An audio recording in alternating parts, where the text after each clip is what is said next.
Hello everyone, welcome back to our channel. Today I'll show you how to create a retainer invoice in Zoho Books quickly and easily. First, go to the Zoho Books website. Click Sign In and enter your credentials to access your account, or use the Google Sign-In option for faster access.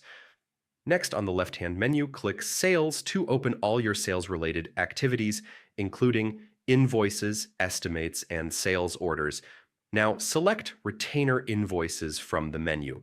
This section allows you to manage advance payments from clients and secure their commitment to your services. Click Create New Retainer Invoice to start a new invoice. Enter the client's information, the invoice amount, and any specific details about the services or products you are providing.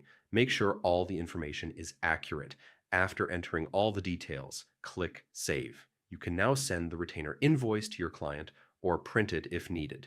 And that's it. You've successfully created a professional retainer invoice in Zoho Books. Thanks for watching.